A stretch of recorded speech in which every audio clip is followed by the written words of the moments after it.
I'm just saying, I'm not like buying into all the COVID conspiracy theories or anything like that. But what if at the end of this we find out that it was all a hoax perpetuated by big toilet paper? I'm just saying. Keep your eyes on Charmin, guys. That little baby's up to something. I can tell you that. He is. Uh-huh. Welcome, dead and lovely listeners, to the newest installment of your favorite horror movie review podcast. Hey, thanks for making us your favorite. You're awesome. It's Dead and Lovely, here with the host with the most. It's me, your good buddy, Uncle Ben Idler. And me, Hollywood Steve Spratling. Ooh, how you doing this week, Steve? Ooh, baby, do you know what that's worth? Oh, man. Heaven is a place on earth. And Are you I'm living the dream there. this week? I'm living the dream. Wow. I'm over Good here for you. just stressing like crazy. Ooh, yeah, sounds like fun. Yep, not seeing anybody ever.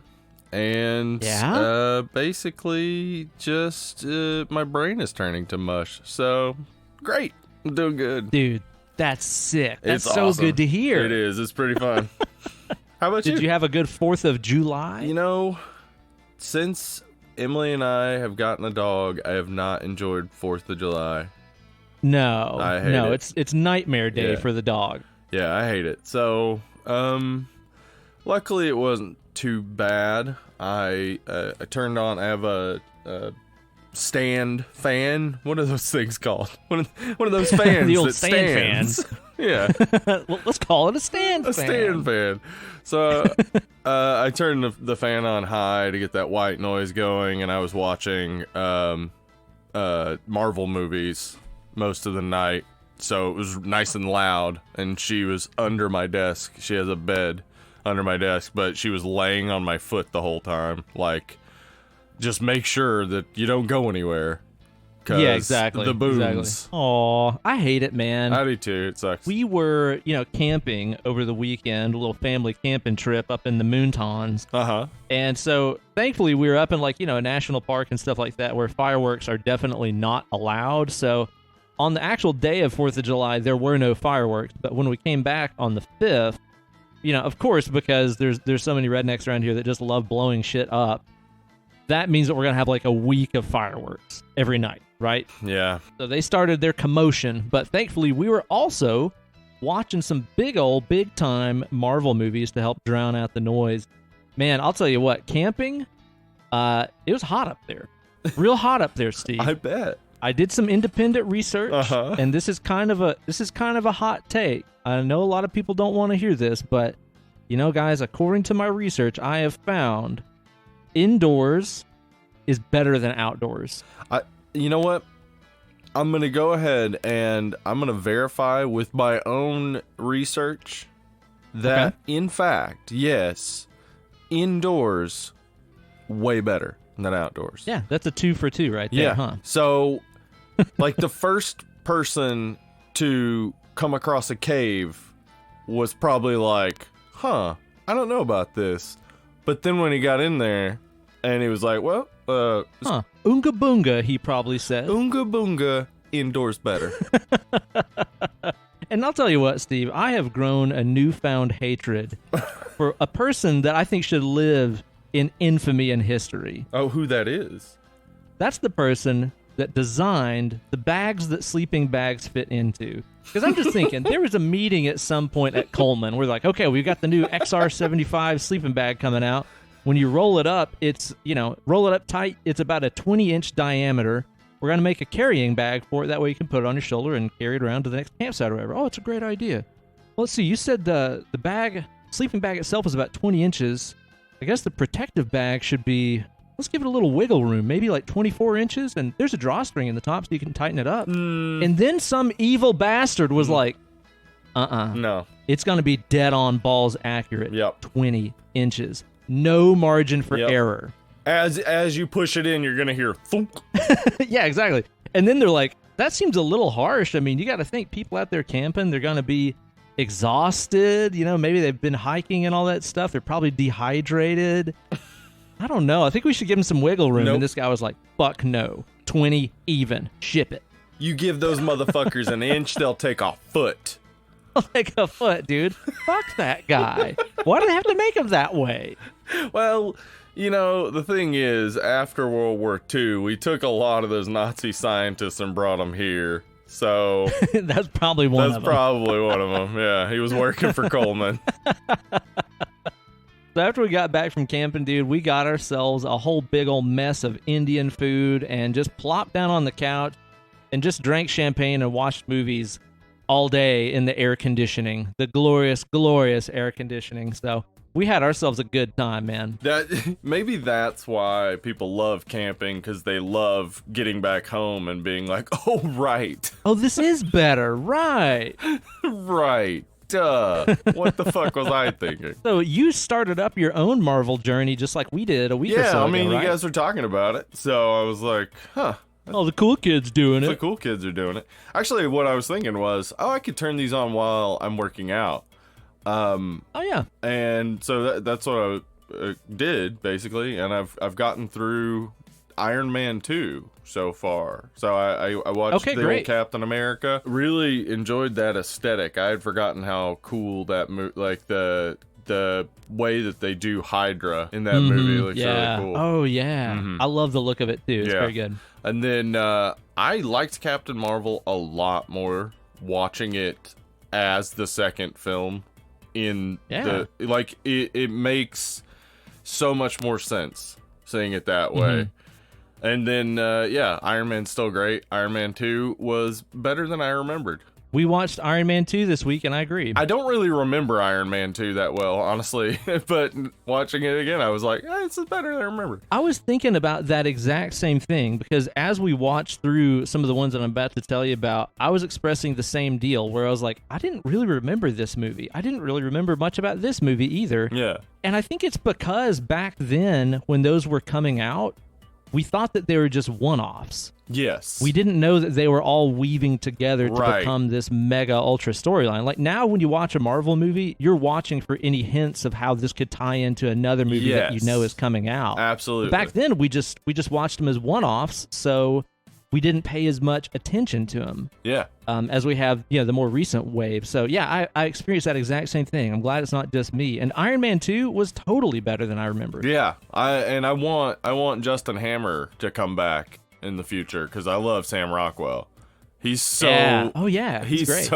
so loosey goosey, in all of his roles. Like he it seems like he's making it up as it happens. Like the way he's really underrated. Yeah, I love Sam Rockwell. He's great. Yeah, so like I said, last week we watched Iron Man 2, which was better than I remember. Old, what's his name as old Whiplash there? Oh, yeah. What is his fucking Mickey name? Rourke. There you go, that guy. Yeah. He's awesome, dude. He's fucking great. He is really great. And, man, that was around the time of The Wrestler, too, and he is just, like, jacked. Oh, yeah. He's fucking jacked in that. That was a fun one. And then the day that we got back, we kind of marathoned 3. We had ourselves a triple feature. Uh-huh. We watched The Incredible Hulk. Okay. Which is not good. No. Just not very good, man.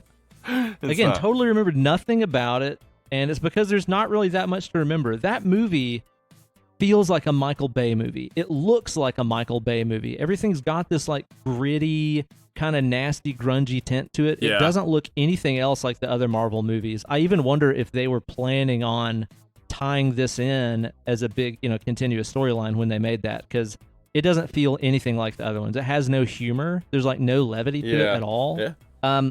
They also major league like fuck up the way that the Hulk's powers and stuff work in it. Where is it that he changes when he gets angry or when his heart rate goes up? Because there's that one part where he's gonna bone Liv Aerosmith in there. Liv Aerosmith.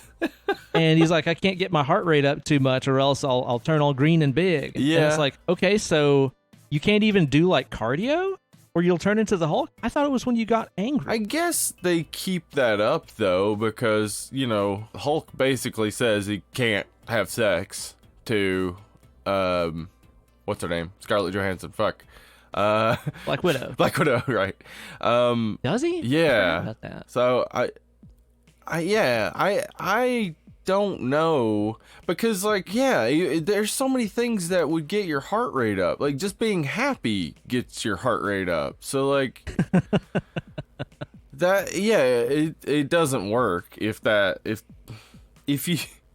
you make that the thing that makes the Hulk come out, you've basically just made it impossible for him to ever be Bruce Banner. Yeah. Your heart rate fluctuates all the time. Like, it's always going to be about the same if you're just sitting and not doing anything. But, like, standing up, your heart rate's going to go up.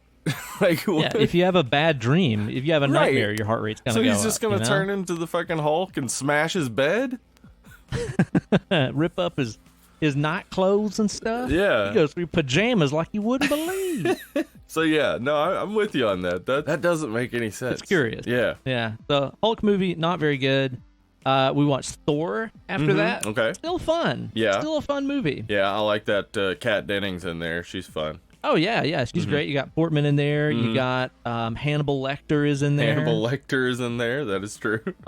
Playing Odin. Really, really cool movie. I mean, it's like, it plays up how goofy it would be to have Norse gods walking around a little town in New Mexico. It gets very, like, Power Ranger-y at time to me. Yes.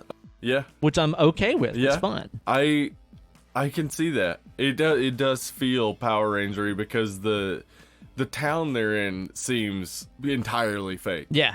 Like, there are no small towns out in the desert that also have charming little coffee shops. Right. It's just not a thing.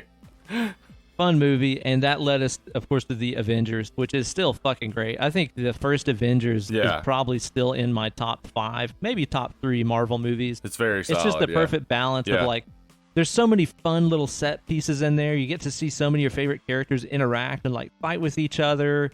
Tom Hiddleston, Loki, absolutely awesome. CGI and stuff still holding up.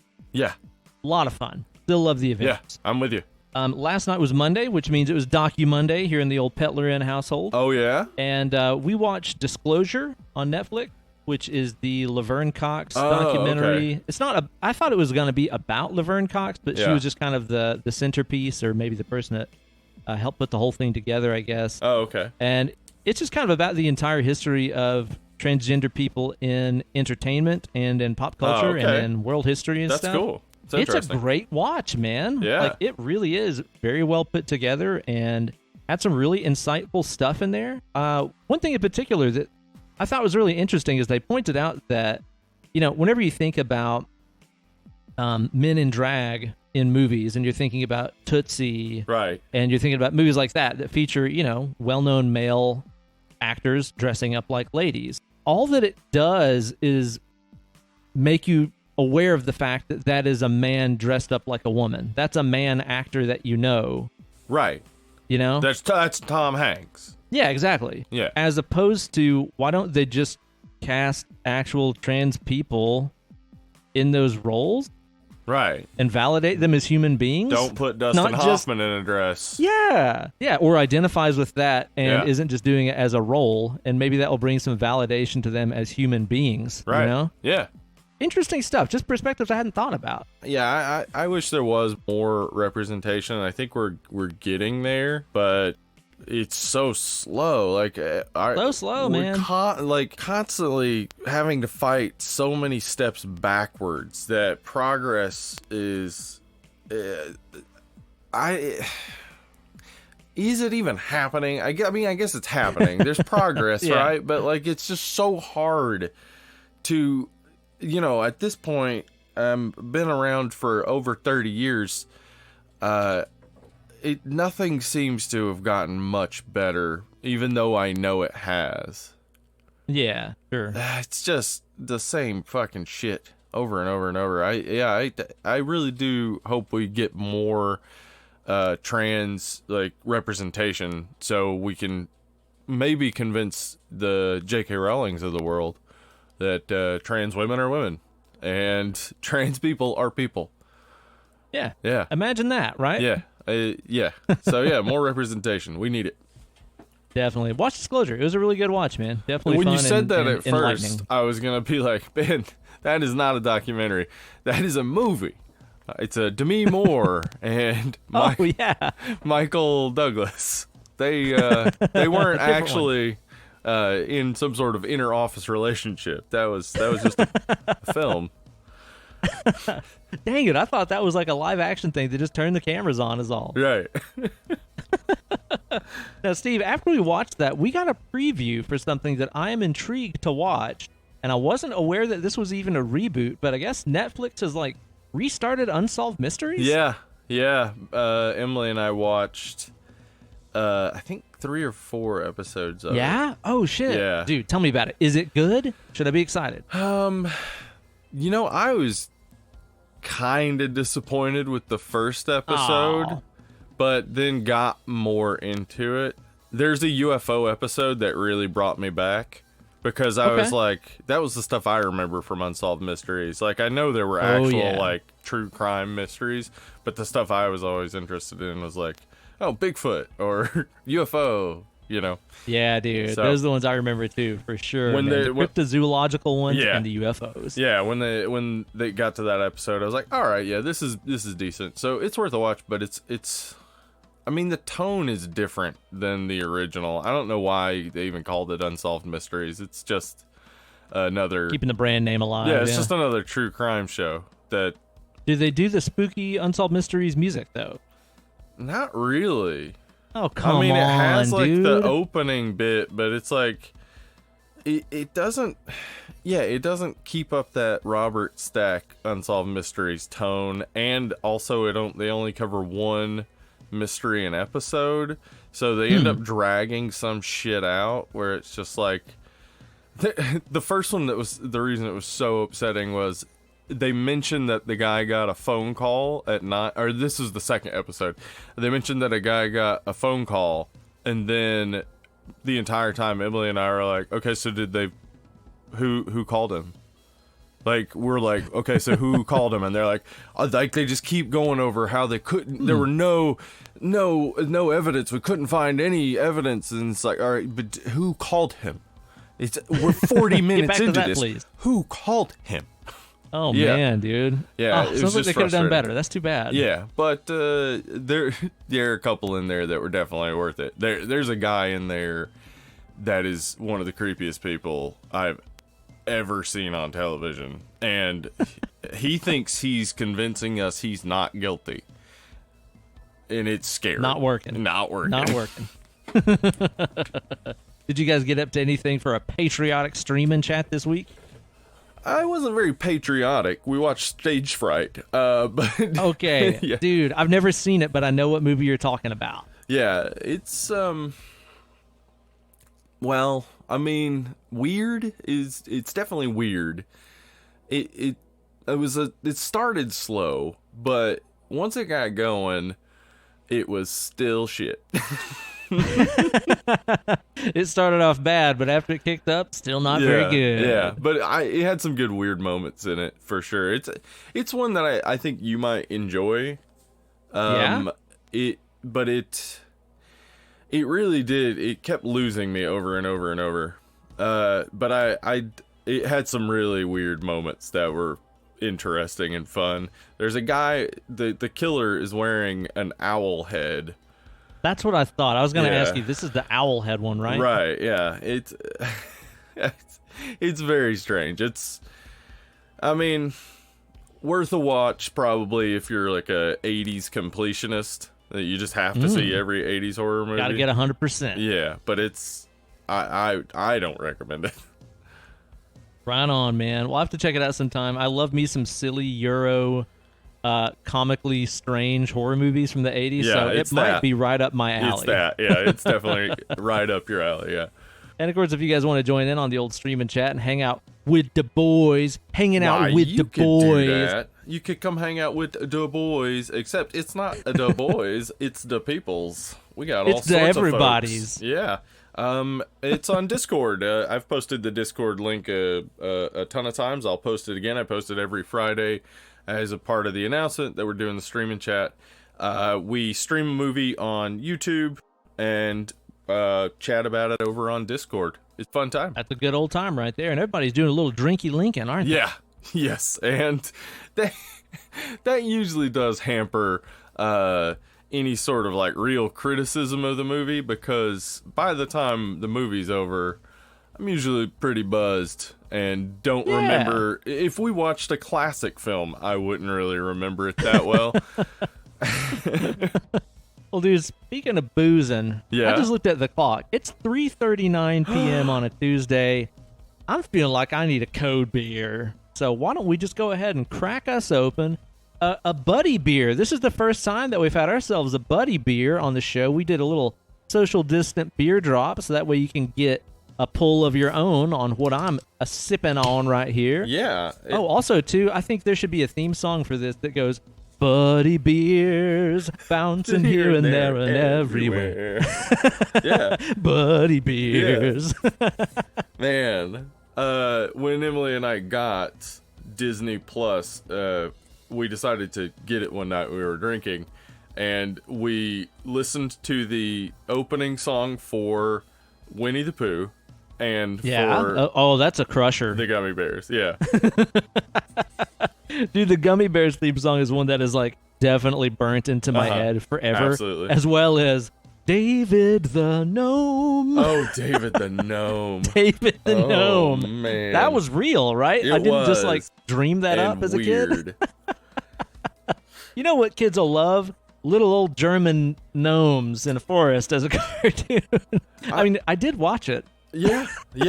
I mean, we watched a bunch of weird cartoons as kids because it was just like, well, that's what's on. Yeah. Like, it's not like you have a whole lot of options. They wouldn't make something if it wasn't good. Duh. It's on television. Now, Steve, this cold beer that we're drinking here looks like a dang old paper towel roll or a toilet paper looks roll like a or toilet something. paper roll is what I would say because it is an Just some ultra old soft commode IPA. roll. This is from Collective Arts and Stillwater. It's a collaboration brew. This is one that I got from the old Merchants of Beer in Knoxville, Tennessee. I got it on my birthday weekend. So this is a birthday buddy beer. Got a 8% alcohol, so I'm excited for this IPA here. Just crack her open. It is good. It is a double IPA with cashmere, Hallertau Blanc, and Mosaic hops. I got confident again after that. Hallertau Blanc. That is right. That is, as you were saying that, I was like, that can't be what it says. And then I looked at the can. Hallertau Blanc. All right. It's also got oats and wheat in it for a creamy mouthfeel. Oh boy, I love a creamy mouthfeel. He's the first person that ever said that. Like the words came out of their mouth and they were immediately like, no, I should not have said that. Sorry, everyone. I am super sorry. I just introduced something terrible into the zeitgeist. Creamy mouthfeel. How could I ever have said that? Man, I'm tasting on this right now. What's that doing for you? It is so Get that in your face. easy to drink. It's like juicy, sweet, delicious. A little funky. Just Yeah. a little funk. It's good. Oh, man. It's really good. Yeah. Very tangerine-y to me. I get a lot of tangerine out of that. Yeah. Yeah, that is like, you could have several of those, I feel like. Yeah. And Oh, yeah. at 8%, I imagine you'll probably feel it. We'll be seeing you at the crossroads, homie. For real. Wow. You won't that be is great. lonely. Yeah, it's really, really good, man. I like it a lot. The aftertaste is like slightly dry and bitter, which is nice. Like it doesn't leave you with that like sugary mouthfeel. Yeah, or that's what I was anything. gonna say. Is it is sweet, but it's not like it's not like it sticks around. You get like a little bit of sweetness and then it's just gone. Now, Steve, the topic of our show today is not Marvel movies. We're not a Marvel cast. We're a horror cast. Oh shit! I have a lot We're of in notes trouble. about Marvel movies. Damn it. We're a horror show, so that means we're going to be talking about Freddy. We're going to be talking about Michael. We're going to be talking about Chunky. Old Chunky. And, of course, Jason. Jason. Oui, oui. Jason. This is going to be the 5th time we've talked about that boy from the lake, Jason. It is, and because somebody had pointed out that the last 6 months spell out Jason with just the first letters, and I thought, well, Right. might as well, in honor of the last 6 months of the year, might as well do a Friday the 13th movie, even though we're nowhere near a Friday the 13th.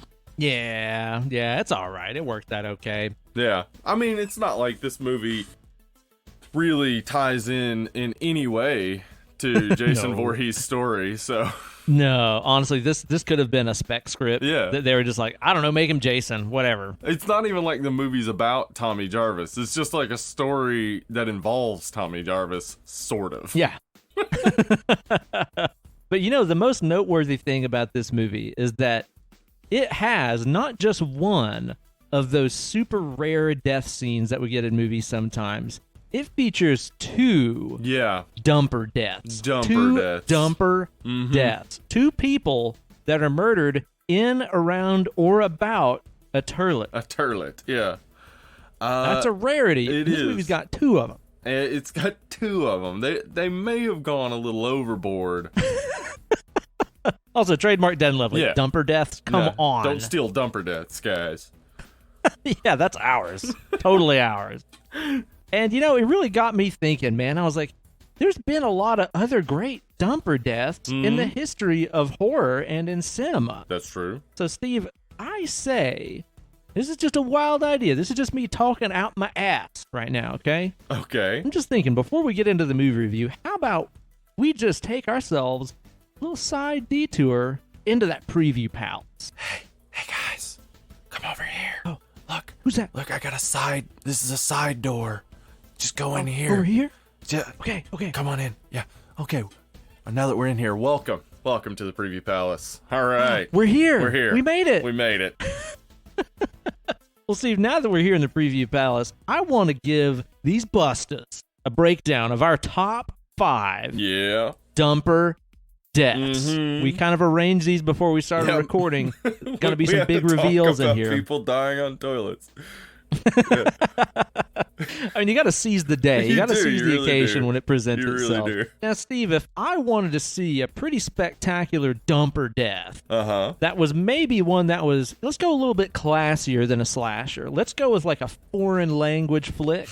Something where I got to read some subtitles, Yeah. Maybe something set in the beautiful scenic landscape of the Alps. Yeah. I'm thinking we've got some Nazi zombies. We've got beautiful chicks. We got hunky dudes. That sounds like Where do you think several I'm going to see movies. somebody getting killed? A movie like Dead Snow sounds like it might fit your criteria. Boom. Number 5, Dead Snow, one that we have reviewed on our award-deserving podcast Yeah. back in the day. Yeah, it has a dumper death that is a rarity in which a woman dies on the toilet. Yeah, the old female dump death. The female dumper death. Yeah. The rare, the exquisite. The exquisite female dumper death. Yeah. I think it was also, isn't it like after there is a dumper coitus scene? Yeah. Yeah, it is. Ugh. Let's not get busy on the toilet. I once got busy Maybe in the not. Burger King bathroom. So yeah, that dumper death, that one's a little extra gross because there was sex on a toilet. But yeah, that's one of the more interesting ones. But I think one of the most entertaining ones Okay. is All right, number hit me, hit me 4. with number 4. Yeah, Jurassic Park. Jurassic Park. You got a lawyer trying to save his own tail. He Yeah. just runs off to the dang old commode. Mm-hmm. He gets eaten by a damn old lesbian dinosaur. One of them wild lesbian dinosaurs out here. And if that's got you scratching your head, you Go need to listen listen to our Jurassic Park episode. Yeah. Because it's all about how women and lesbians are taking over the world in the future. That's a fact. That's a what fact. the movie It is about. It's true. That sounds like something Charlie Daniels would have tweeted right before he died. R.I.P. Yeah. You sent me that list of like his last like 3 or 4 tweets or whatever Yeah. last night. I read those and I was like, my God, Yeah. ain't that America? One of them was about in Benghazi. Like right before the man died, he was like, This final thought. Let's go over that again, guys. Yeah, Jurassic Park though, it's one of those where it's like you don't mind that it's happening to the character, and it also is like just funny to imagine. I mean, you're watching it, but it's funny. I imagine myself in the situation thinking like I've gotten away, and then like whoop. Yep. Yeah. Get eaten by a dang old dinosaur. by a And of course, dang old this dinosaur. is too. after the Eagles had already indoctrinated us with their immortal lyric, Right. let's kill all the lawyers, kill them tonight. Yeah, so everybody's like, hooray, lawyers dying. It is a satisfying dumper death. It though. is, Like, though, that yeah. guy is just a scumbag Yeah. the whole movie. So to see him get I'm like, all right, way to go. Yeah, finally, this dude. Yeah, so that one's a good one. I really like, and this is just honorable mention. We need to talk about, though, Vincent Vega's toilet death is another one. Okay, yeah. That yeah. is satisfying because it's set up so well. It's set up extremely well. He goes to the toilet so many times in that movie. Like, I guess he does, actually. Yeah, and then he dies in the toilet. It's majestic. That. Yeah. It's not horror, Not but horror. it was voted most popular dumper death, so it's got to be on here. For sure. Now, number 3 on our list is one that it's just a nightmare of a situation. Imagine you're at a hot and sweaty summer camp. Right. Okay? You're surrounded by extremely aggressive, hyper angry teenagers and camp counselors. Everybody's mad, probably because camping isn't very fun in the summer. It's super hot. Everybody's mad, of course. Obviously. Most of them only have half a shirt anyway. Yeah, it's true. And the boys aren't wearing no kind of pants at all. Yeah. These kids, they barely have clothes, so of course they're upset. Yeah, they're having a bad time. Kids around the camp are just getting offed one by one. It's nearly like a damn semester at Hogwarts or something, now that I think about it. Sleepaway Camp is almost a Harry Potter story. It is, pretty much. Pretty much. But imagine you're in there just, trying to take yourself an old number 2. You're in an old camp toilet. It's nasty. It's hot. It's even hotter, steamier in there. Probably don't smell no good at all. Oh, no. Can you? Oh. You get locked Camp in. toilet? No. Ooh, somebody throws a bee's nest in the window up there. Oh, no. That's no fun either. You ain't coming home from Sleepaway Camp number 1, because that right there is a quality dumper demise. Yeah, there's one element to that annoys me in that death, is that he never seems to think like, oh, right, I'm in a bathroom stall, I could go under the door. Okay, there is always room to pass under the door. So that is kind of a that's problem. the one problem with that, but it works so well because, like, being stuck in a tiny little space with a fucking bunch of bees. What? I mean, listen, I like what bees do. When they're out, covering themselves in pollen, great, awesome, wonderful. Making honey, big fan. Awesome, good stuff. Like that. Yeah, we honey. support the bees. But when they're out stinging folks, they can fuck right off. I'm not much of a fan of that. They get a little bit too ornery when they're off the job. That's true. The thing is, they just love work that much that if you disrupt their work, they're like, I'd rather die. I'll sting you and fucking die. That's how bad I hate not working. I wonder if that's also something that the Hogwarts house elves had. Like, we never found out, but they were armed with stingers that would, like, kill them if they used them.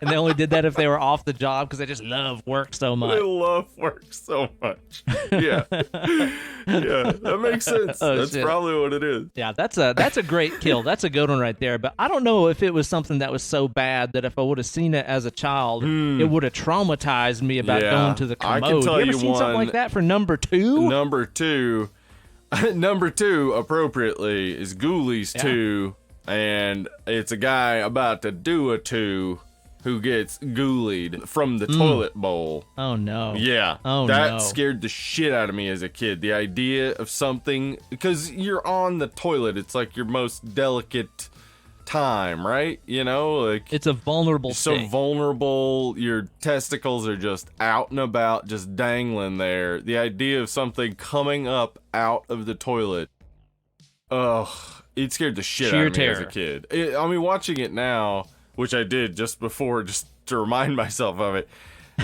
it's goofy. It's ridiculous. And as an adult, wouldn't affect anyone. But as a kid, it was one of those things. It was just like, holy shit. Are you telling me I got to worry about this now? Oh, this now? Yeah. This is something I have to worry about? Getting ghoulied on the toilet? Oh, no. Now, see, that's the thing is, like, I just remember seeing the Ghoulies poster and, like, movie box as a kid at Video West. Yeah. And it had, the little ghoulie coming out of the toilet on the poster. Yeah. That alone terrified me. I never saw the movie or part 2 as a kid, but, like, that was enough to freak me out. So I would imagine if I saw that in the actual movie itself, I would have just been horrified. Yeah. Yeah. And that is exactly how it was for me. Just one of those... Oh, fuck. I'm gonna have to stand up to shit now. All right, Steve. We have just climbed the mountain. The shit mountain of Dumper Doom. Dumper Doom. We have arrived at number 1. And in my mind, when we started making this list, it was like the Highlander, dude. There can be only one. Yeah. Because there is no dumper death that is more disgusting, more gruesome, more just absolutely chilling than what we saw in Sleepaway Camp 2. The worst. I like that Sleepaway Camp has 2 entries on the dumper death list. Yeah, it does. It just couldn't get away from it, man. They couldn't. Yeah, Sleepaway Camp 2 doesn't have a whole lot of redeeming qualities. It's goofy, it's silly, it's nothing like the original, but... Pretty transphobic, too. Yeah. It's all around got its issues. But that dumper death is definitely numero uno for sure. Dude, it's in an outhouse too. Yeah. So it's so much worse than just being a toilet. Ugh. Like, it's an open shit box that chick is like stuffed down in with a stick. Ugh. And she comes up out of it, and I think she's got like leeches on her or something. Yeah. There's leeches living in the shit, I guess. Why would leeches live in shit? Ugh. The worst. It is so gross. And you can hear her in there like swirling around in the muck and just trying to claw her way around. It goes on a long time, too. Does. A lot of these other ones we talked about have been pretty brief, but that one goes on a while, and it is hardcore. It is the most disgusting dumper death for sure. And one of the few that actually utilizes the toilet. That's true, yeah. If you're gonna be killing somebody in a toilet, like, let's use it. Like, either you be in the toilet or beat them to death with a toilet lid or something like that. Mm-hmm. That's right. Yeah, it's a rough one. That's one of those ones that I don't know who could watch that and not be just disgusted at what they're seeing on screen. Gosh. So that earned place. I don't know why. It's like I can smell it the more we talk about it, and I'm like, oh no, go away. Well, if we missed your favorite dumper death, be sure to let us know over on the Facebook page. Go over to facebook.com/dead and lovely and tell us your favorite time someone died on the toilet. Dibs on Elvis. Yeah. All right, Steve, now we've gotten through that. Let's get to the heart of the show. Let's talk about Friday the 13th, Part 5, A New Beginning from 1985. Now that I think about it, right? It is from 1985. It's, it is a motion picture for sure. It is a movie. Of all the movies I have seen, this is without a doubt one of them. It is classified as a horror slasher movie. For sure, it's that. And it features characters and likenesses from the Friday the 13th franchise. Sure. Fact. All of those things are true. I'm not fully sure that it is a story of any kind. It's definitely pictures in motion. We know that. It really feels so similar to what is that YouTube channel where the guy does like the kill list videos? It's like kill count or whatever. Right. It just kind of feels like you watched the kill count episode for Friday the 13th Part 5. Yep. Like, it's damn near the whole movie. It is. It really is just like a montage of like, here is somebody, I guess, that lives nearby or something, and now they die. Here's somebody who, we saw earlier driving a van. Now he's dying, and his girlfriend too. You know what would have made it so much better is if there was a lot of other death scenes in here of just people dying of like natural causes. Right, like just somebody who's like an old man. Like, Oh, heart attack. My heart. Yeah. You're like, oh, and he died. Or maybe like there's somebody that's driving and like, they spill their soda in the passenger seat and they careen off the road and hit another car and they died. Yeah. It's kind of unrelated. That would have made the movie, I think, more fun, at least. Might as well, It definitely wouldn't have affected the story, so no, why it not, wouldn't have changed anything at all. Yeah, because the story of this is either you could see it as an ambulance driver has a son who he doesn't take care of, but he has a recent picture of, who then... He does have a recent picture of him. Who then gets murdered, and now he gets revenge. That would be the closest to a story, sure. He kills a bunch of people that weren't responsible. He so just is kills it revenge? Everybody, yeah. So it's not even revenge. So a guy who has a reason to get revenge goes on an unrelated killing spree. And also a character from a former movie is in it, but he don't think too much about him because he's not really involved. Yeah, don't worry about it. He's not really in the movie all that much, so... It doesn't really matter. Don't worry about it. Yeah. You know, that's a pretty good summary, but I don't know if you summed it up better than the description that I found for this movie on Amazon Prime. Let me read this little synopsis to you, because this sums it up so well. All right, here it is. Teens flee and use a chainsaw against someone wearing Slasher Jason's hockey mask. Wow. That to me is the damnedest thing, because it is simultaneously so ill-informed and not what the movie is about at all. No. But also manages to spoil the whole movie. Right. How? Yeah. What? How could you have described that in any more of an obtuse way and still somehow reveal the one thing the movie is trying to pretend we are worried about? Okay, I think I know how. Okay. So it's got to be somebody's job to write up these little, two-line synopses of these movies. So they're like, well, Johnson, you got to sit down and watch all these movies today and write our little descriptions of them. So he'd probably watched like 5 or 6 movies in the day by that point. He dozed off right at the start of this movie, and he woke up in the last 5 minutes. He's like, oh, that's it. Oh, shit, I got to turn these in 5 minutes. There's teens. There's a chainsaw. That's Jason. No, that's not Jason. It's someone wearing his mask. Teens flee and use a chainsaw against someone wearing Jason's mask. That's the only way you could have ended up with that as the description for this fucking movie. Yeah, that's insane. Wow. Fell asleep on the job. Fast forwarded it real quick. It was like, I got it.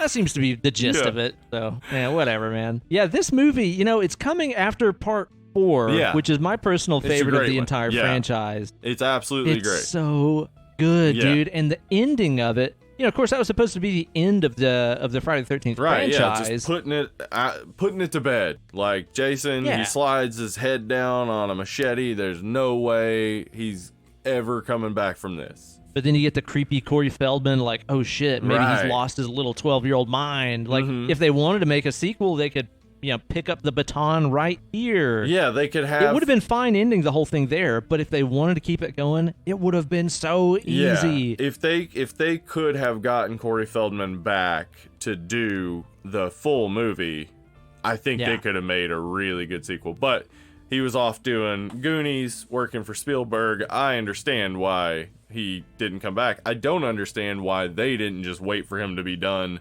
making that movie and then make a better part 5. Yeah, because then they would have had to gone several months without making money. Because that's the thing, is that like, is what these movies are. Dude, they fired them off. Like they were basically making Jason movies for 9 years endlessly. Yeah, like it was like every year you got a new one of these, so they just had to keep cranking them out. But dude, I'm with you.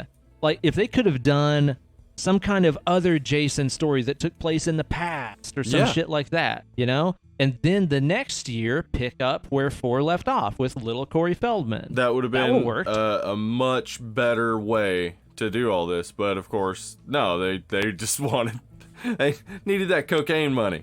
It's 1985, baby. Cocaine. Yeah, it's got to come from somewhere, and it comes from dollar papers. So let's make another fucking movie. It comes from dollar papers. You use dollar papers to snort it. 1985, baby. Now, they got just a total, crack team of film experts working on this thing too. Yeah, they did. They obviously cared so much about it. Yeah. Dude, that's one of the things about these franchises like this and Halloween and like Nightmare on Elm Street and stuff that always cracks me up is if you watch through the documentaries, like there's the Crystal Lake Memories thing that's like 6.5 hours long. That's so good. It's great, yeah. Or Never Sleep Again, which we've referenced many times on the show. Made by the same people. About the history. Yeah, about the history of Elm Street. So good. They're always like, yeah, we made this movie for $10 and we ended up with like $30 million in our pocket. And then when it's like, and now it's time to make the sequel. Well, we didn't have a budget at all. We had $11 this time. Where did that money go?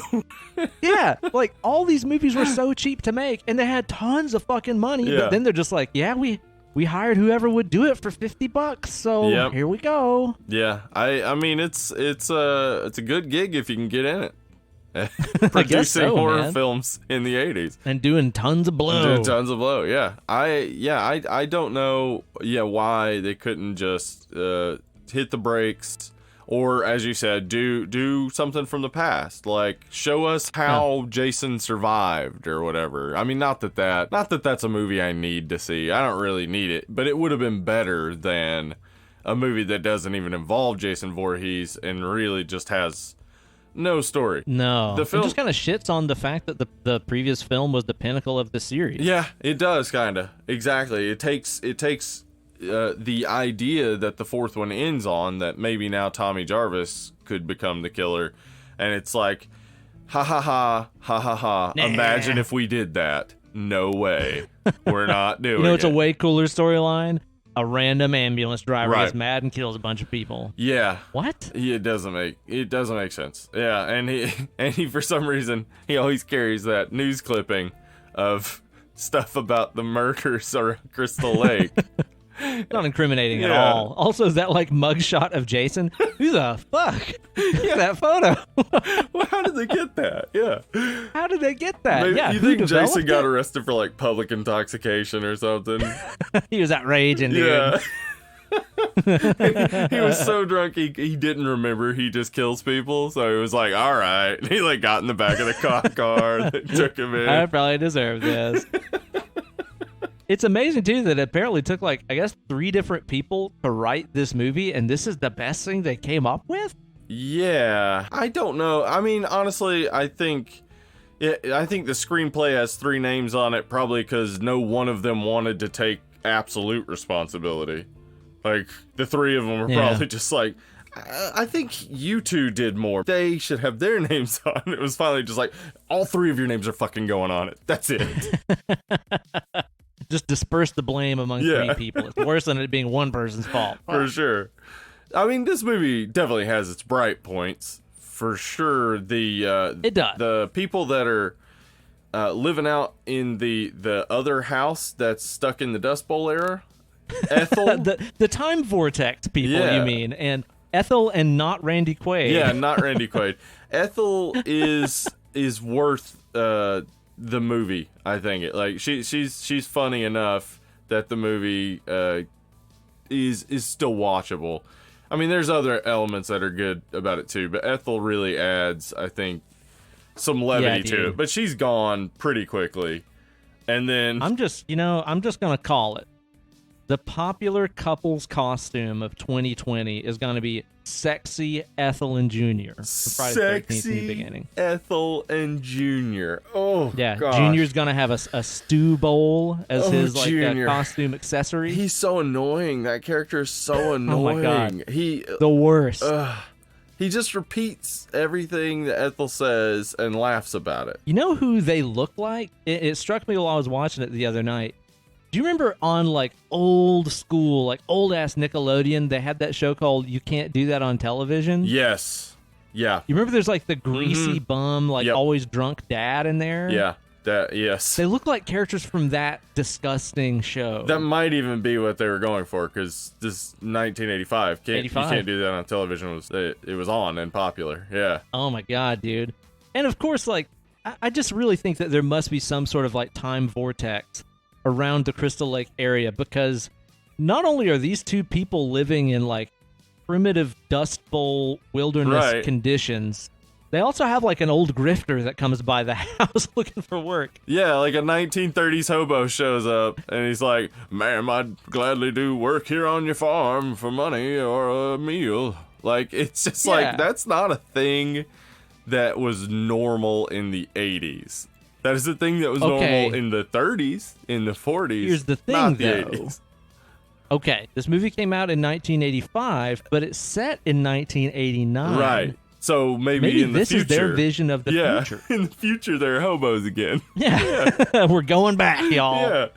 Yeah, that's a possibility, I think, because, like, the fact that Violet is, like, to choose to pick a very specific fashion trend from a time and then set the film in the future, 4 years in the future, is a weird decision. So that would mean that goth Violet is dressing the way people would have dressed 4 years earlier. I mean, they just knew, like, it's here to stay. 80s goth is here to fucking stay. This ain't going anywhere. It's real weird. I don't know why 4 is such an arbitrary number of years to choose as well, when you're saying now that this 30-something-year-old looking actor is 16 or 17, because it's Tommy was 12 in the previous movie. Yeah, and he shows up to this camp, and he's, like, as old as the counselors. It's not a camp. It's like a rehab kind of place. Like a halfway house or something. Yeah, it's... Man. Yeah. He's old. Like, all of the decisions are just, like, fuck it decisions. They really are just, like... Yeah. And, I mean, it's not surprising that you get a lot of fuck it decisions when your director is a porn director. He knows a lot about fucking. Yeah, he knows a lot about fucking decisions, and... and boobs. And boobs. Yeah. This is the last movie he has listed on his IMDb. He didn't die. Swan he song, has since died, but he didn't die. It's like he had no interest in directing, and they were like, this guy who has no interest in directing and has only really directed porn. Do you want to make a movie? Like, these movies make lots of money. You want to come and be the director of one? Yeah. I just, like... And here's the thing, dude, is like, I know that you can go and say, well, they didn't know that they were creating a legendary film franchise. This is the and a legendary fifth villain one. and stuff. It's the fifth one. Yeah. And at this point, I mean, considering that the first 13th came out in, what, 79 or 80? When did it come out? 80. I mean, by this point... I believe it was 80 or 81. Yeah. Yeah, like, how many imitators had this series spawned? They already knew they had an influential, important property on their hands. And they were like, I don't know, just fucking give it to anybody that'll make one. Yeah, I think just never having stopped making them, they didn't get the chance to get some perspective. Like, right. Like, maybe we should put some effort into these films because people keep showing up for them. Like, if we put a little effort in, we might make even more money. And even though this movie, like, isn't very good and isn't really one of those ones that, like, fans of the series really get into, it made a fuck ton of money. It did. It did. It made, it was the highest grossing one until Jason X, I believe. Yeah, I think so. Jason X made it. Yeah, it made like 80 million or something. But yeah, this was the highest grossing. See, this is the thing, though. I think I mentioned this on when we did 3. Is that 3 was the highest grossing before that. And this is what keeps happening, is that people are hearing about these movies, and then when they do all go out to see one, they're like, oh, this one fucking sucks. And then the next one doesn't make as much money. And then the next one happens to be really good. So the third one, tons of people came out to see it. It sucks. And they're like, I'm not going to go see the fourth one. The fourth one's good. So then people are like, well, okay, I guess I'll go see the fifth one. They go see it, it sucks, so nobody goes to see the sixth one, but the sixth one's also one. It's frustrating that they didn't treat their franchise with any sort of respect.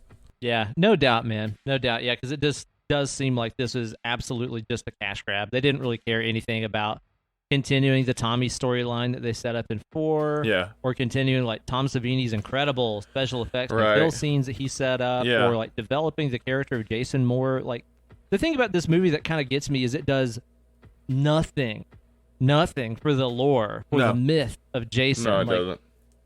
Zero. Yeah, it doesn't add anything.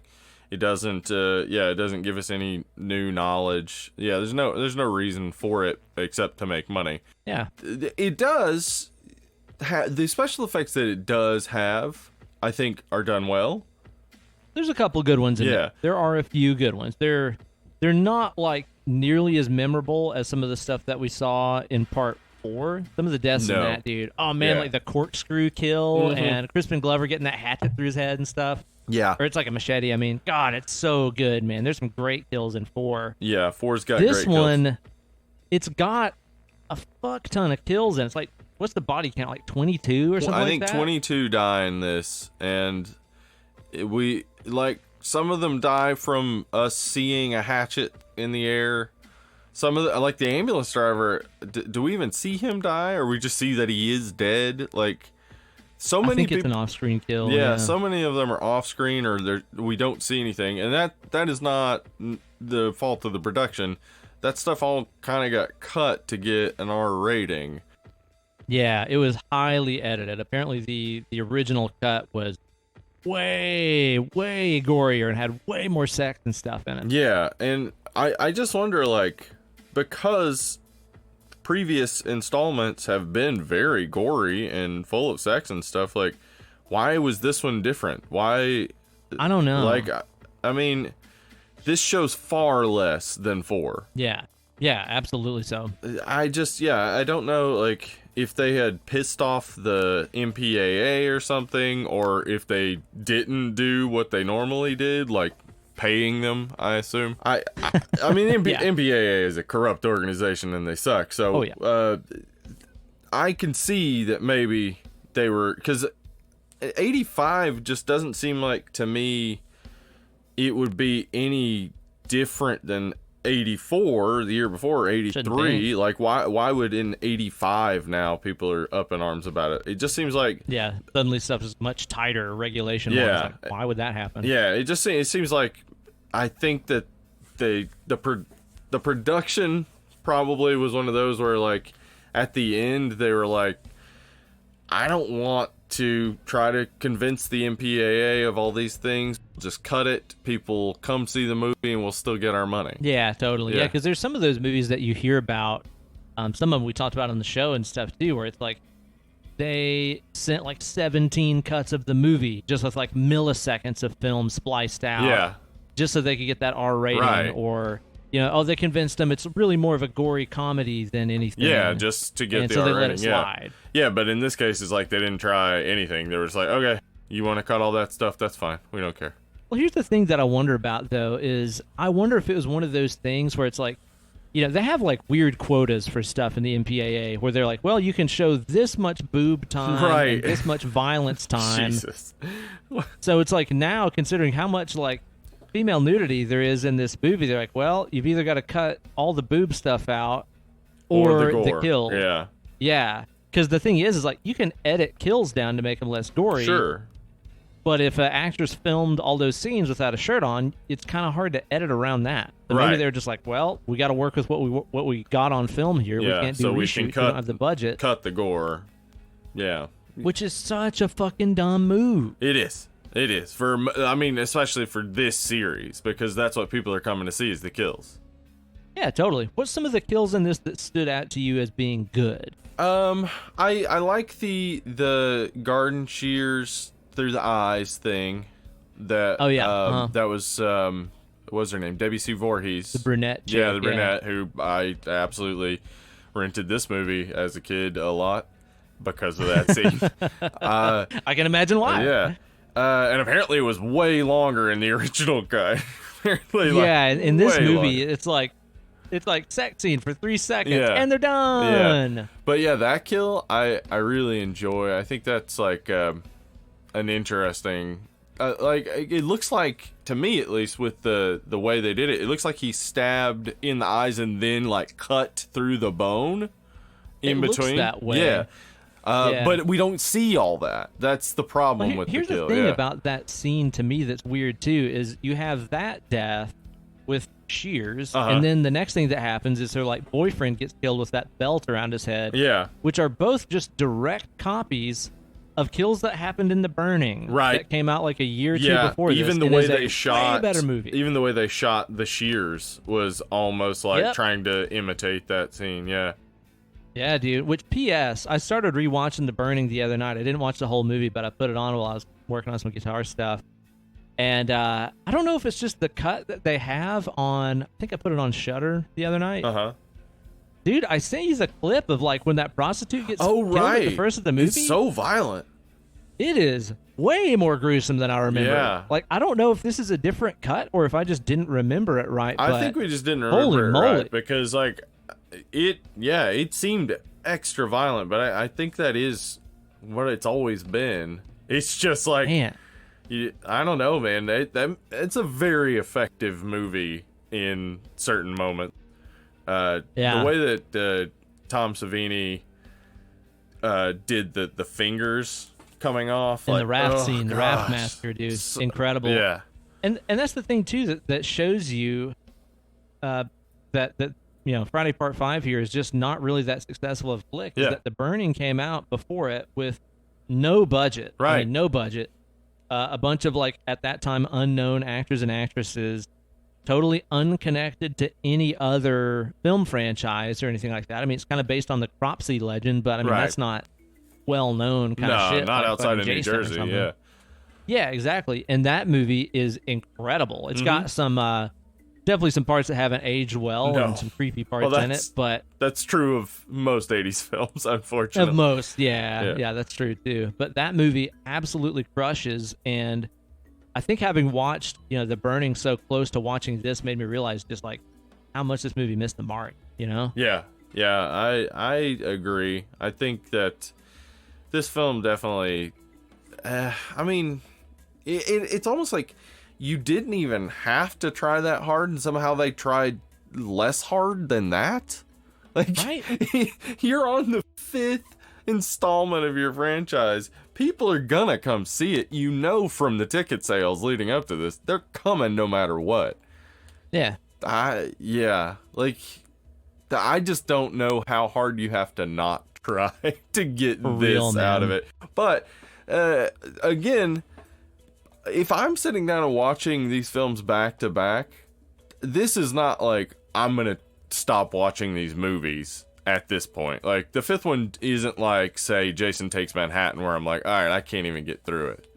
Like, I can get through this movie, but like, just the whole time I'm watching it, I'm like, oh, this is just a series of kills, and not very well shown kills either. So no, that's apparently too something that was sort of written into the script, is that they had sort of a formula that they were supposed to follow, where it's like 6 to 8 minutes there needs to be a scare or a new character getting killed or something like that.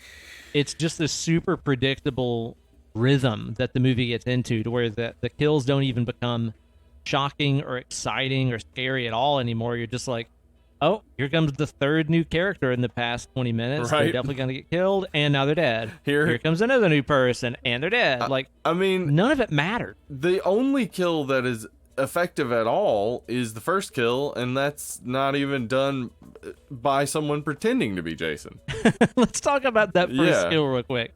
Okay, so we've got ourselves, like you said, this halfway home that seems to have pretty loose regulations as to who can come and be there. Yeah, normally a place like that would be non-violent offenders, people, you know, you're trying to reintegrate them back into society, but also you need to keep an eye on them. Not the type of people who would, say, murder someone with an axe or get in, I think, 3 different fist fights throughout the film. Tommy Jarvis. Like, these pretty aggro plays. Yeah, these are people that need to be watched and guarded and kept away from others because they're violent. The other people are not. All the other people just seem like normal teenagers who probably had some you know, stuff happen in their background. Like, these 2 guys are scary. Also, a really great idea. Give the guy that is clearly violent and has a massive anger problem, put him on wood chopping axe duty. Well, nothing bad could happen there. That'll help get his aggression out, you see. Well, see, the thing is, though, is the way he was chopping that wood was clearly just to get aggression out. Yeah. That's not how you fucking chop a log. No. You're chopping it sideways. Yeah, I don't know. Yeah, he really was just like, I'm fucking mad. And oh, you know what it was? He was a CrossFitter. That was just a CrossFit workout. that makes sense. Holy shit. Yes. Yeah, that's it. He was just CrossFit working out, and then this dude just keeps interrupting him. So, of course he murders him. And you know what he was doing? He wasn't just interrupting him. He was trying to interrupt his fitness CrossFit journey and offer him sugar and junk food. And he's like, fuck no, I live for CrossFit. I fucking my kill for fitness journey. CrossFit. CrossFit's a cult, by the way. It's a cult. It definitely Get is. out. Yeah. Leave. Yeah. But yeah, I'm telling you, man, the way that this is all set up makes no sense. Like, I don't understand. This is not questioning the setup of the halfway house, but questioning the writing. I don't understand why you need the grandpa character and the doctor character. Just make the doctor the grandpa. It seems like you could condense that as two. Yeah. That grandpa, definitely the coolest character in the whole movie. For I sure. want to chill with that guy and enjoy like a Werther's and a sarsaparilla with that old fool. Oh man. Yeah, he's just good old grandpa energy. Yep, that's right. He also ends up with his eyes cut out. What is with all the ocular trauma in this? Because I think 3 different people end up with their eyes gouged out. Yeah, it is a weird choice to constantly be going for the eyes, but Freud would have something to say about it for sure. About Freud's got something to say. You fucked your mother today. Yeah, he would definitely love that song, I'm sure. Yeah, no, fuck yeah, like it seems like maybe it was just easy kills. Like if we just do stuff with the face, like we don't have to have guts and stuff coming out. So like yeah. But yeah, I wonder if they were just like, this is an easy appliance to do. Right, yeah. Because like the special effects team that did this, I think went on to do exactly nothing else after this. I don't think they ever went on to really do much else of note. It's not like it was, Savini Studio or ILM or something like that. Yeah. Which, P.S. listeners, if you're hearing a strange vibrating noise behind my voice at times, there's construction work going on downstairs, so you might hear some killer drilling going on in the background. Maybe it won't pick up, but if it does, that's what it be. Yeah, it's not a remix to the background music. It is just a drill. What the listeners don't know is that typically I record every episode while sitting on a Sybian. Oh. There it is. That's how I record every single episode of the show. Make on my sense now. Sybian. That explains why you keep screaming, "Oh God, I'm coming!" every episode. You're like, I get it. He's here. He's on the phone with me. I mean, we've been talking for an hour now. He's here. He's come. But yeah, oh man. I mean this. Okay, so there is a secondary story going on with that implies there's a primary story, Steve. That's true. There's a secondary story going on with the mayor and the sheriff, where it's like, yeah, but it's only a scene, but it's like the only thing close to another story we've got. The mayor is, I guess, from a big city, because I've never seen a small town mayor that acts or talks like this guy or wears a suit. Yeah, he's definitely a carpetbagger. Yeah, to a small town, for sure. He's come in from NYC, like, I'll take over this podunk town. But yeah, he's yelling at the sheriff, and the sheriff makes no effort, it seems, to figure out what's going on, really. It's just that one scene.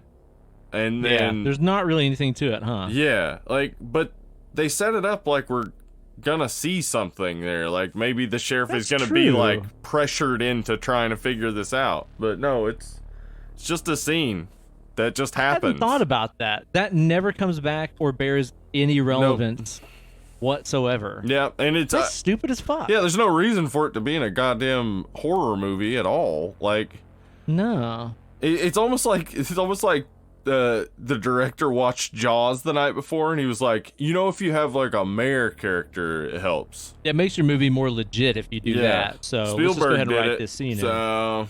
in. Here comes my Oscar, baby. Yeah, finally. Yeah, because that's the thing. In this movie is like, not only is there really not much story or any continuation of the Jason myth, like I was saying earlier, there's also just not much Jason in it. No. Period.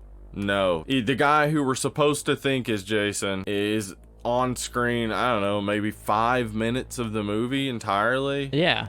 Yeah. Yeah. Basically nothing. And I mean, when he's there, I think his like stature and stuff is cool, but that's one of those things where it's like, does the guy look cool, or does just the image of a guy in a hockey mask and coveralls just automatically look cool? That's true, because it is like most of the times we see him, he's just standing there. He's not doing anything particularly, just standing there, I guess being menacing because he's dressed like Jason. Yeah, but I mean, even in 4, the guy that was like the, like drill sergeant dude that played Jason in that, he had a real authoritative, menacing stride to him. He had a purposeful kind of aura about him. Yeah. This guy is just kind of like, well, here's a person. I'll kill him. Yeah. It's not necessarily impressive, but again, we don't see him in action much. So maybe like in the scenes that got cut, he's more... Yeah, maybe he was amazing. I don't know. Yeah, so it's real hard to judge anything in this movie as anything more than just a cash grab that obviously hasn't aged well and probably hurt the series overall. Yeah, totally. Well, that's kind of the weird thing too when you think about it, is like, not only is there not much Jason, this also marks the second out of, at this point, 5. 2 out of 5 Friday the 13th movies without that Jason haven't had Jason in them. Yeah. 2 out of 5 at this point, no Jason. Yeah. It's really like crazy how this became such a legendary franchise, when at this point they had totally missed the point of their own franchise. Can you imagine if they made a Nightmare on Elm Street movie that just didn't have Freddy Krueger at all? Yeah, just no Freddy at all. Like I don't know. I'm gonna go ahead. Let's write that movie real quick. Okay, so some kids are being murdered in their sleep, but it turns out it's a guy pretending to be Freddy who's not actually a dream demon. He just murders kids while they're sleeping. Oh, yeah, great. Yeah. Great. Maybe he's like, clawing at him with his razor hand glove. No, he just stabs him. Okay, just not that. Okay. No, he just stabs him. Yeah. But... Okay. Sounds great. But also, he does wear the hat and the sweater. Well, that makes perfect sense. Yeah, Just like it totally makes sense that this ambulance driver would be like, if I'm going to kill these people, I'm going to dress up like Jason. Obviously. How else would you kill people unless you're dressed up like Jason?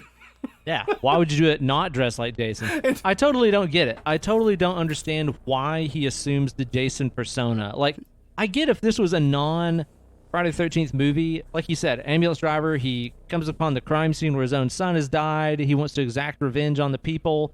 That's a story. That's a horror movie story. That's a horror movie, yeah. That's a completely different horror movie that is not a Friday the 13th movie, unrelated to Jason Voorhees, so why put Jason Voorhees in it?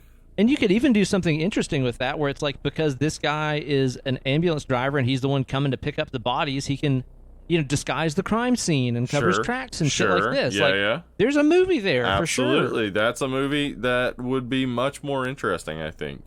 But why would he choose to dress like Jason and silently stalk all kinds of teenagers and stuff up here that have nothing to do with why his kid died? Why wear a bald cap when he's dressed up like Jason?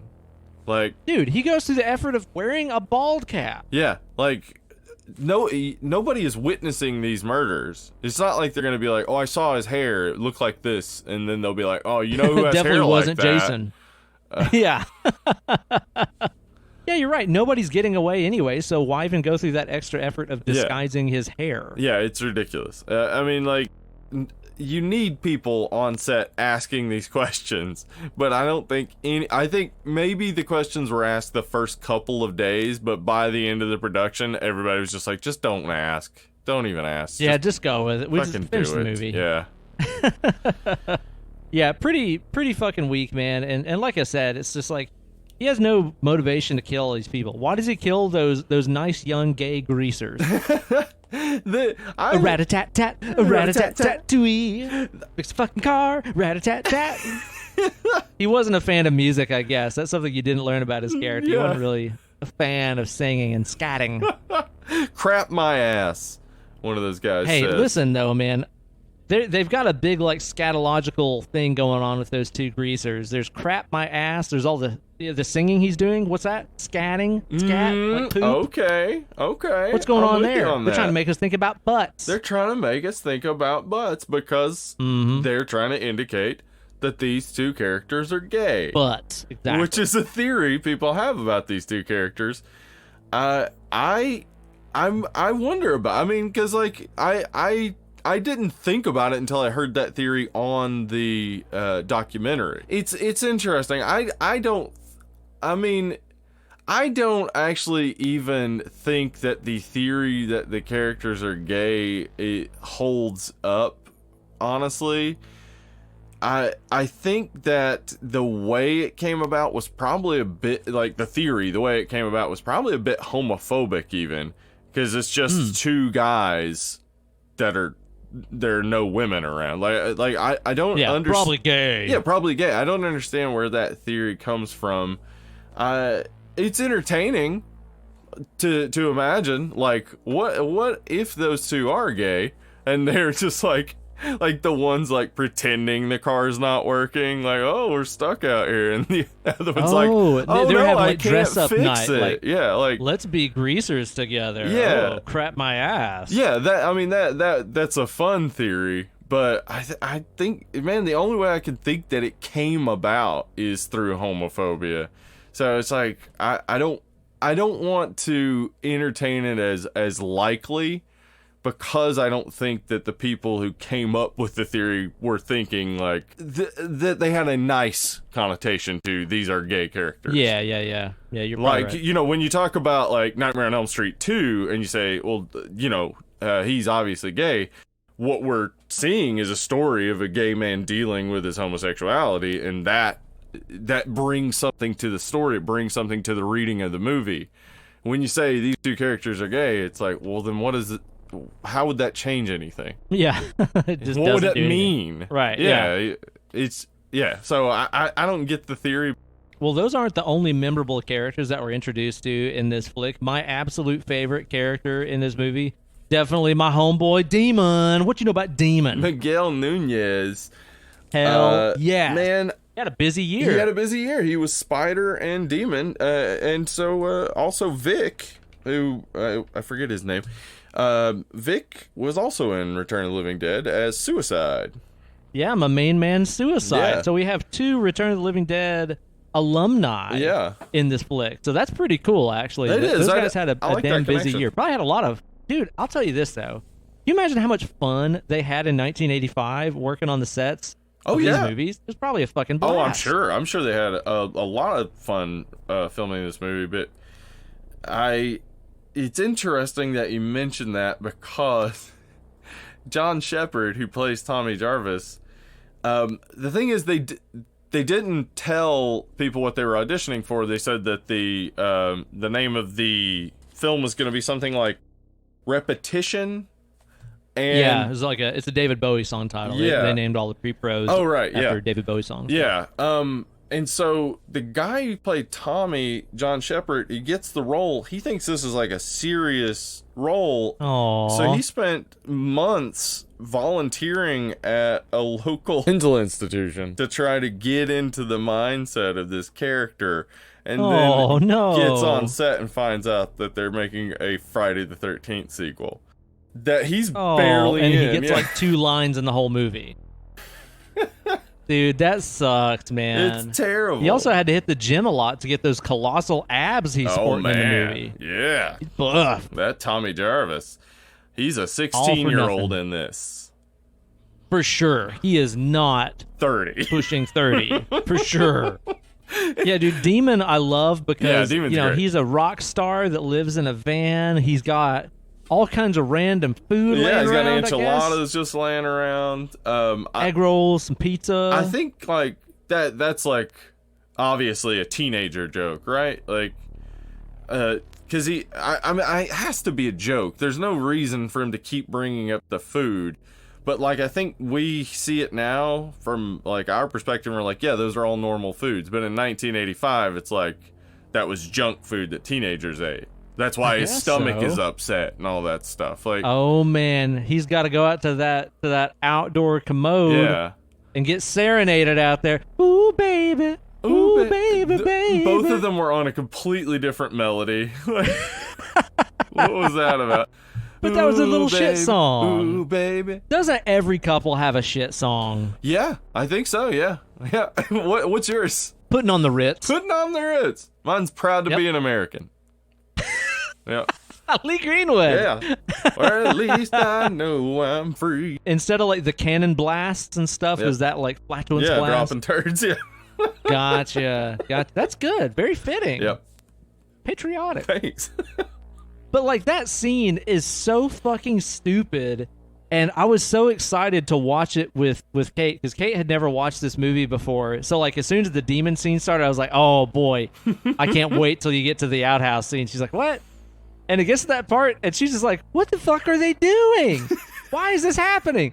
And that's, like, the only thing about this movie that makes it good, is that there are several parts in this that are so memorable because of how... That's it. out of left field they are. Like, they're not good moments. No. Like, you know, again, like Friday 4 has good moments in it. This just has moments that are so fucking stupid and random that you remember them. Yeah. You know? That's it. That and the popping and locking dance scene, which leads to the death of Violet. Yeah. 10 out of 10. Yeah, I think those are the things that I always remember about this film, is just a few scenes, and I never, like, even honestly, like, while watching it, it's like it's pouring out of my head. Like, my brain is refusing to retain so much of it. But then there are those moments where it's like, oh, yeah, this is that moment. This is good. I like this. I know what you mean, though, dude. It's like your brain just stores this in, like, the temporary folder that gets deleted at nighttime. It's the temporary cache memories. Yeah. Because, like, when this movie started, and, you know, you got the guys, like, digging up the corpse of Jason and stuff. I didn't remember that. And I've seen this movie a lot. Because in my head, I'm associating that with part 6. Because part 6 starts off that exact same way. Yeah. And so I think the good parts of this, or at least the memorable parts of this, I thought were in part 6. I forgot that they were kind of like stranded in this no man's land of not a good movie in the franchise, you know? Yeah. I mean, the woods moment, the toilet moment, the pop and lock moment. Yeah, those are the only ones that stand out to me, really. The wildly inappropriate music they chose to have for her scene.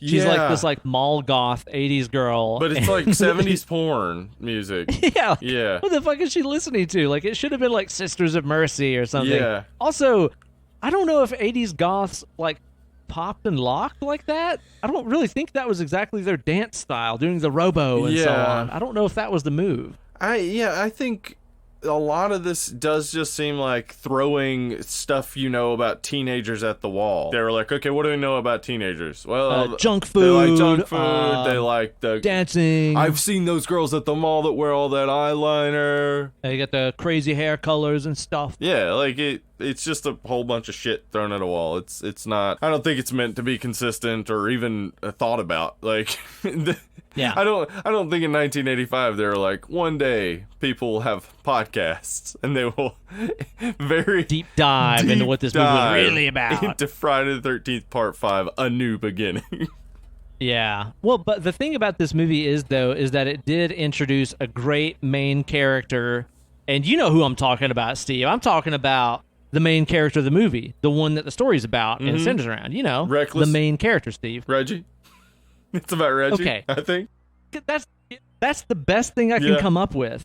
But the thing is that, like, Reggie is clearly the best part of this movie. Yeah. Like, absolutely, Reggie should have been the main character. Yes, it should have been focused on Reggie. That would have been the easiest way to make the story work.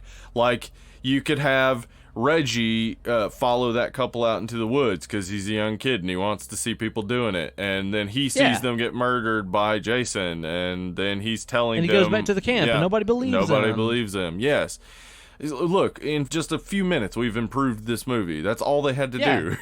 I mean, dude, even start it with the people at this halfway home. They have a campfire night, and somebody tells the story of Jason. Oh yeah, they didn't have and then that. It becomes a boy that cries wolf story with Reggie being like, "I saw Jason," and people are like, "No, you didn't. You had a nightmare. Right, you heard that story, and it gave you bad dreams, Reggie." There you go. That's another thing I noticed about this movie, that it doesn't have the opening that we're so used to, where it just either shows us what happened in the last movie, flashback, or tells us, That's true. I forgot about that. Yeah, this movie doesn't start with any of those traditions. That it really, maybe that, but it is a new beginning. Maybe they were trying to do an entirely different new thing, but they shouldn't have. But just imagine if you do have this sort of boy that cried wolf story happening with Reggie, and then Tommy fucking Jarvis shows up and is like, Jason is real. Yeah. I saw him. I killed him.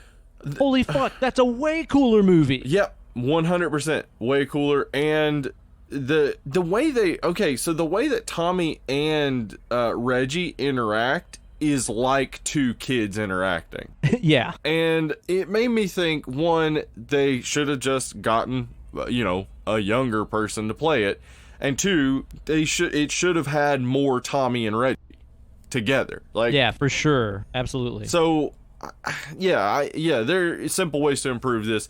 Reggie's your main character. Yeah, Tommy comes in, he says, I killed Jason, so, blah, blah, blah. Then eventually Tommy and Reggie are the two fighting Jason at the end. Maybe Tommy kills Jason and dies himself, and you can cut off that timeline and go into your next story for part 6. Yeah. Yeah. This is easy, and we're not even on 80s military-grade cocaine. We've had one beer, and we're writing a better movie than this right now. Yeah. Well, maybe the cocaine is the problem. Though, I don't think they had sweet IPAs like what we just had back in 1985. They did not. So. They had bad beer. That's why they did the cocaine, probably. Yeah. It was to counteract the bad beer, the lethal cases of bitter beer face that were happening back then. The rampant bitter beer face. Man, remember how, God, that commercial, because, when that commercial was out, there was what was it, Olympia beer commercial, or? Dude, I don't remember. I just remember the commercial, but I don't remember what it was advertising. Yeah. Anyway, that commercial made me think as a kid that, like, when you, like, drink beer, there's something in it that can go bad. Like, I thought you had to, like, drink the beer real quick or something, or it would go bad and that would happen to you. Like, you would be oh, no, it's got, like, milk. Like, it spoils like milk is what I thought. Right, yeah. I did not understand what they were getting at with bitter beer face. It just turns out that baby boomers that were being marketed this were so addicted to sugar that anything that wasn't Mountain Dew tasted bitter. That's true. That is absolutely the case, yeah. That's it. That's absolutely where that came from, for sure, man. Now, here's the thing, too, that this movie missed out on, dude, is, like, obviously, they're setting up Tommy Jarvis is here. He's at this home. He's probably mentally unwell. Maybe he could be the one doing the killing. There's also this axe murderer, Vic. Maybe he's the one doing the killing. But I never really... I think there's supposed to be a mystery, but I never felt like there was a mystery. Yeah, I never really, like, bought that. I never was thinking, like, it was one of those two. I remember as a kid assuming it was just Jason. Like, yeah. So, like, why would I even think who's doing this? Like, I just don't get... It's a Jason movie. Yeah, like, I just don't get what they really thought was gonna happen. No, because they show us Roy in, like, 2 scenes up until the end of the movie. Right, and both times they're really like, look at Roy, like, they, like, linger on him, and even he's like... he says to the deputy, what did you say? And then the deputy's like, oh, nothing, and he's like, thought you're talking to me. Like, that's a line in the movie just to draw our attention to Roy.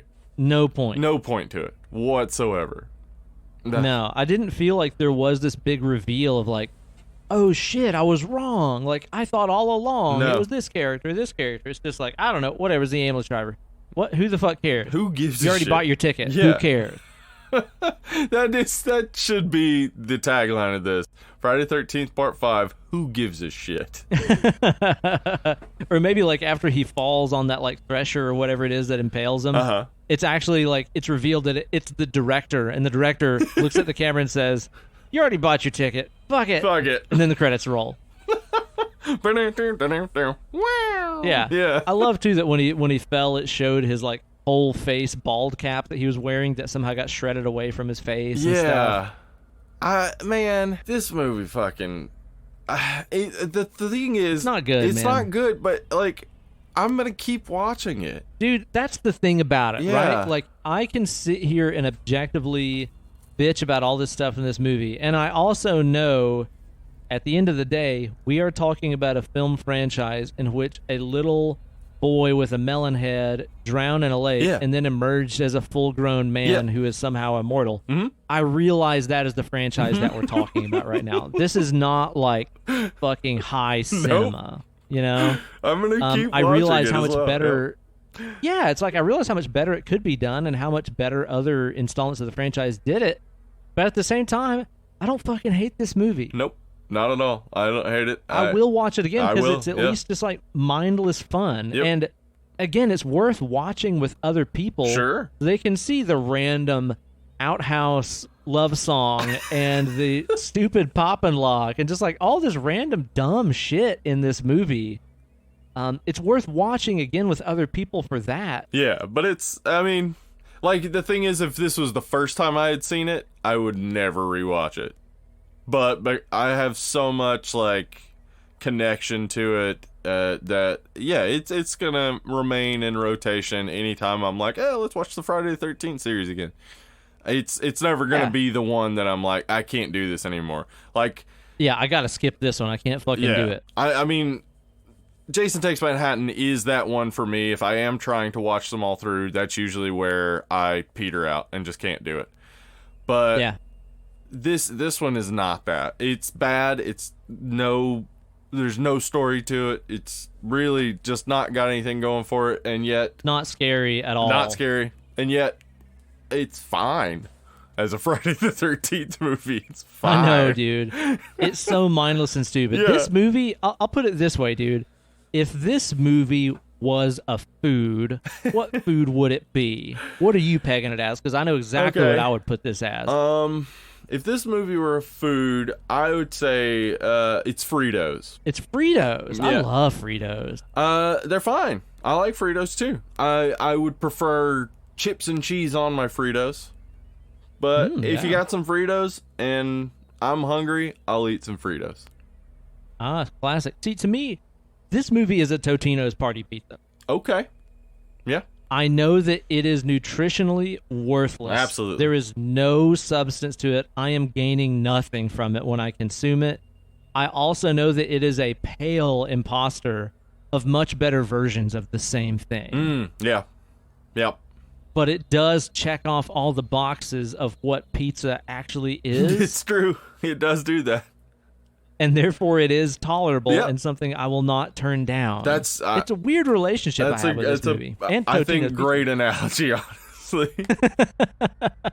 Like, yeah, exactly. I'm not turning it down. Yeah, I'm not turning it down. Like, so it's like, like I might even give this a very terrible score. Does not affect in the least bit whether or not I will rewatch it, because it's got that element to it that it's just like still mindless fun.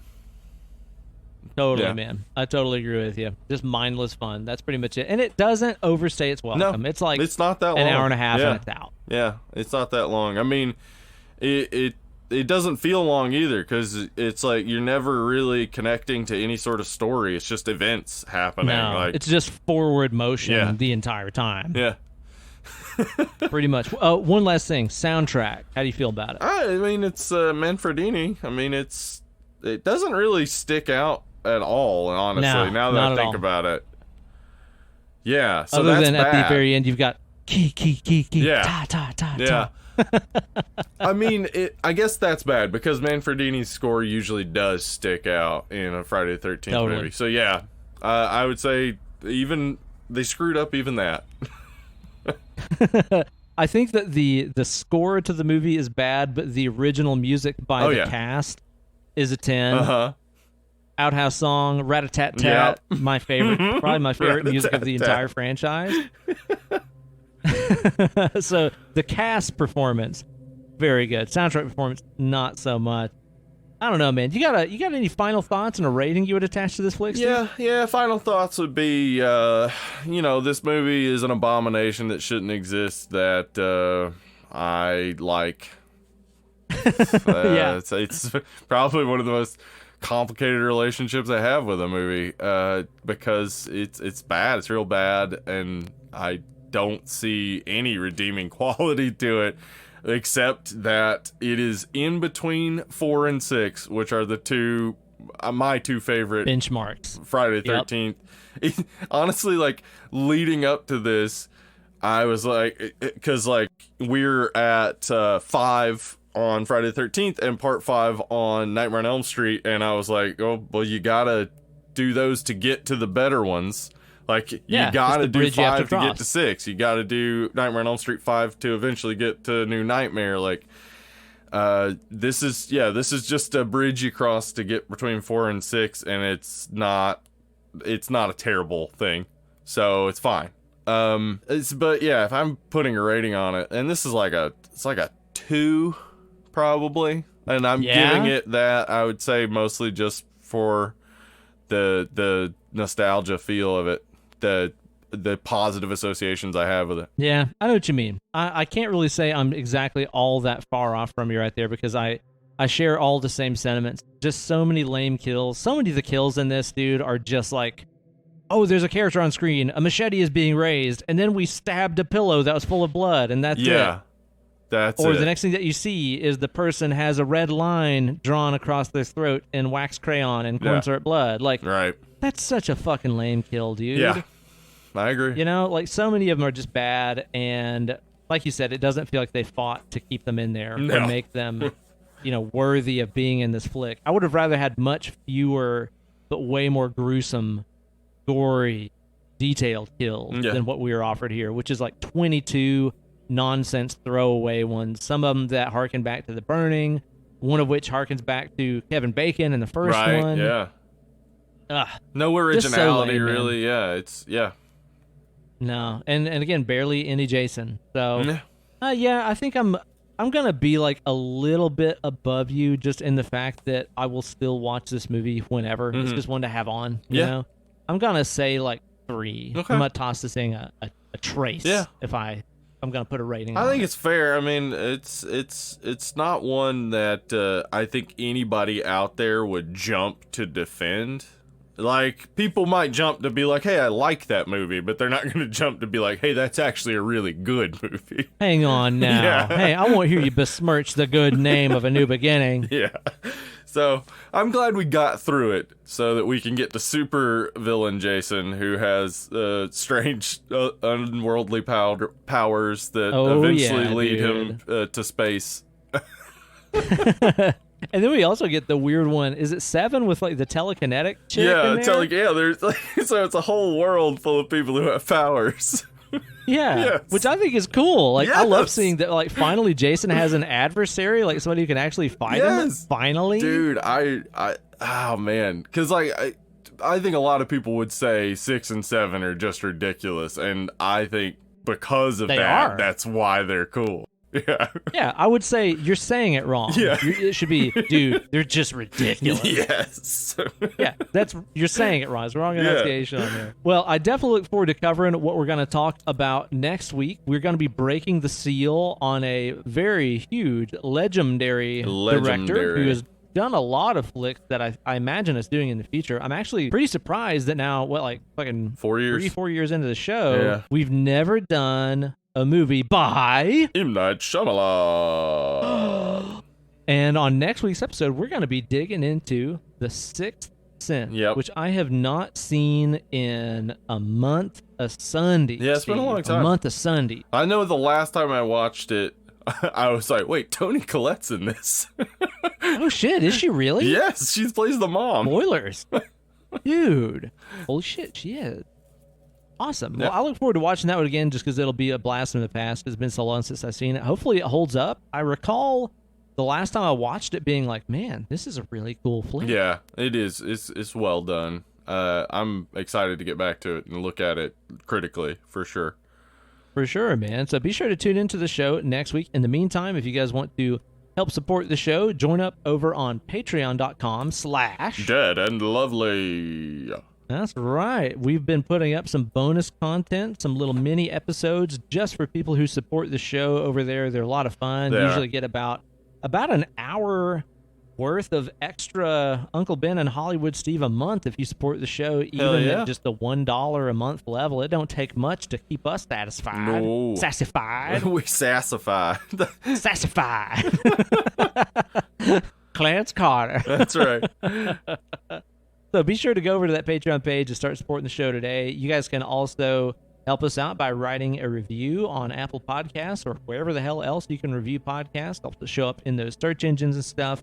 Whenever you review the show, leave us a good rating. And also at the end of your review, write in a question that we will answer on a future FAQ installment of the Preview Palace. Hell yeah. These are always fun. Yeah, I they love are. doing the FAQs. You guys come up with some great questions for us. So, yeah, go in there, review, leave a question at the end of your review. Steve, can they follow us on social media? Is that something they can do if they want? If I you don't know. go on the Twitters or the Instagrams, we're at Dead Lovely Pod. I think that because That's it's us. true. Do you think that's us? Are you sure that's us?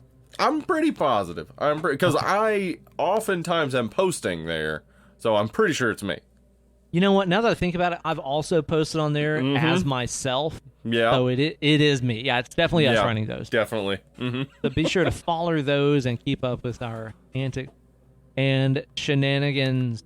All right, everybody. We will catch you guys next week. Thank you so much for tuning in to the show. It has been a blast, as always.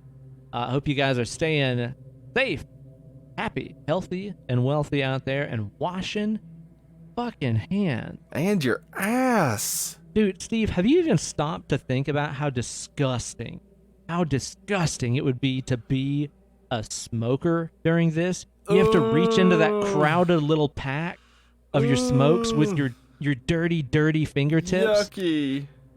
pull one of those things out, and then repeatedly take it in and out of your little mouth. And then as you watch the smoke, be reminded that that's what everyone's breath is doing as they're breathing out. So those are just germs just hanging there for a little bit. Just hanging. Disgusting. Yeah. Disgusting. Just Gross. an optional habit you don't have to do, y'all. Yeah, just give it up. Stay healthy, y'all. And tune into the show next week. You guys have been fantastic. We've been Uncle Ben. Hollywood Steve. And we're Dead and Lovely. Catch y'all on the flip side. Bye-bye. A rat-a-tat-tat. A rat-a-tat-tat. A rat-a-tat-tat-tat-tooey.